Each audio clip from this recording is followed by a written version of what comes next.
Assalamualaikum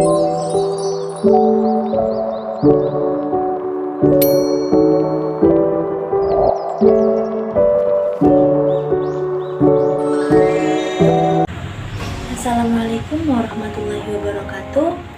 Halo semua, perkenalkan nama saya Aida Roshidatul Jamilah dengan NIM 440142221 dari Program Studi Pendidikan Biologi Fakultas Matematika dan Ilmu Pengetahuan Alam Universitas Negeri Semarang.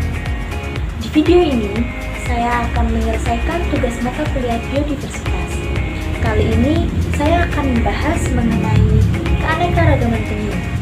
Sebelumnya, saya ucapkan terima kasih kepada Ibu Dr. Margareta Rahayuningsi MSI selaku dosen pengampu mata kuliah biodiversitas yang telah memberikan kesempatan kepada saya untuk memaparkan materi kali ini.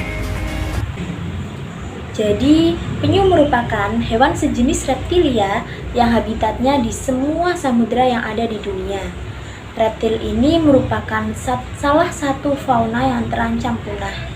Ada berbagai macam jenis penyu di belahan dunia, antara lain yang pertama, penyu pipih. Penyu pipih ini memiliki tempurung yang sangat pipih jika dibandingkan dengan jenis penyu lainnya. Yang kedua, ada penyu sisik. Penyu sisik memiliki tempurung yang sangat indah. Pola sisik pada penyu sisik mirip seperti sisik ikan, bertumpuk satu sama lain seperti tumpukan genting di atap rumah. Penyu sisik memiliki bentuk paruh seperti burung elang. Kita dapat menjumpai jenis penyu seperti ini di Taman Nasional Karimun Jawa ataupun di Kepulauan Seribu Jakarta. Kemudian ada penyu tempayan. Penyu ini memiliki ciri khas kepala yang besar dan juga memiliki tempurung coklat kemerahan. Yang keempat, ada penyu lekang. Penyu ini biasa disebut penyu abu karena memiliki tempurung yang berwarna abu-abu gelap kehijauan. Penyu ini memiliki ukuran paling kecil jika dibandingkan dengan jenis penyu lainnya. Kemudian ada penyu hijau. Dinamakan penyu hijau karena memiliki lemak yang berwarna hijau. Penyu ini adalah satu-satunya vegetarian setelah dewasa. Penyu ini banyak ditemukan di perairan Indonesia seperti di Kepulauan Kalimantan. Kemudian yang terakhir ada penyu belimbing.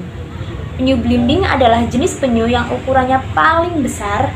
Penyu ini memiliki tempurung yang tidak terlalu keras dan punggung tubuhnya berjuring seperti belimbing.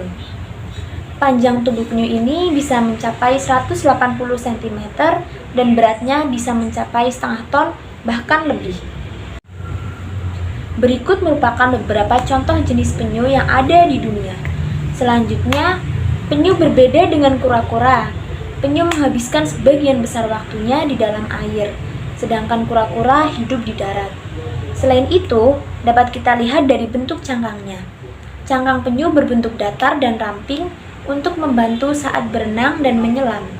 Sementara cangkang kura-kura terlihat berukuran besar dan berbentuk seperti kubah untuk memberikan perlindungan dari predator.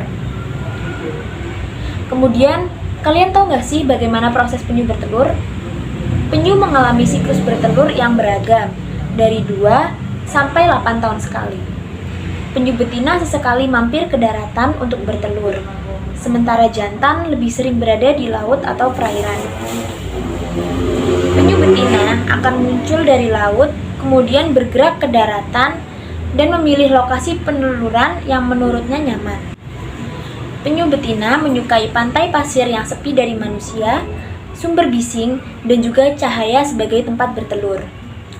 Kemudian penyu akan membuka lubang tubuhnya dan menggali lubang untuk si telurnya nanti. Setelah itu, telur dilepaskan atau dikeluarkan dari lubang induk penyu. Telur yang biasa dikeluarkan pun tidak hanya satu, melainkan banyak, bahkan bisa mencapai ratusan telur. Kemudian, si induk kembali menutup lubang tersebut dengan pasir pantai, lalu penyu pun akan kembali ke arah laut dan kembali ke perairan. Seperti yang dapat kita lihat pada video tersebut.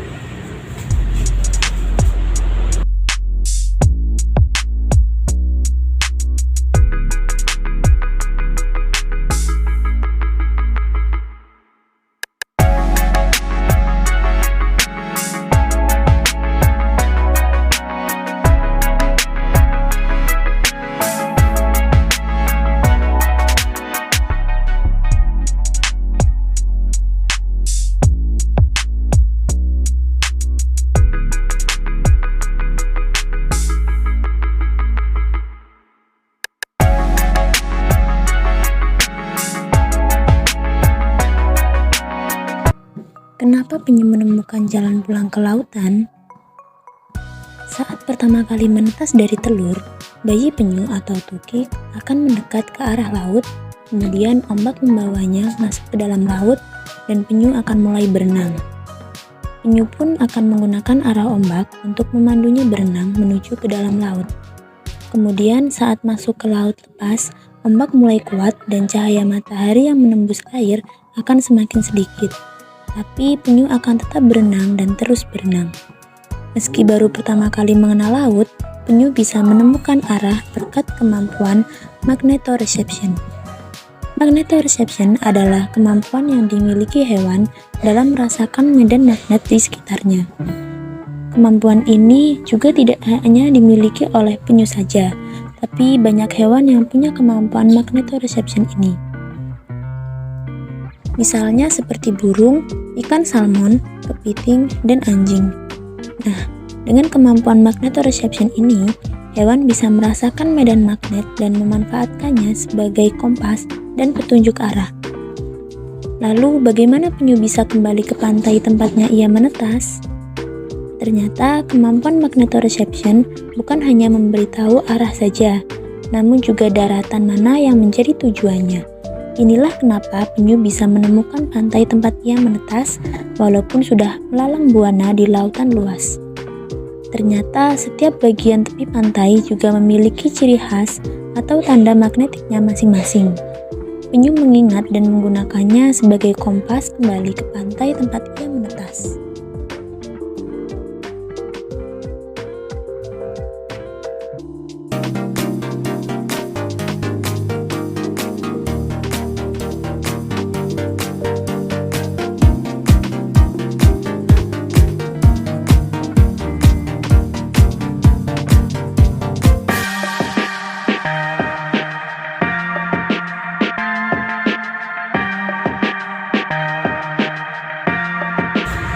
Sekian dari saya, kurang lebihnya mohon maaf. Terima kasih kepada teman-teman semua yang sudah menonton. Wassalamualaikum warahmatullahi wabarakatuh. See you.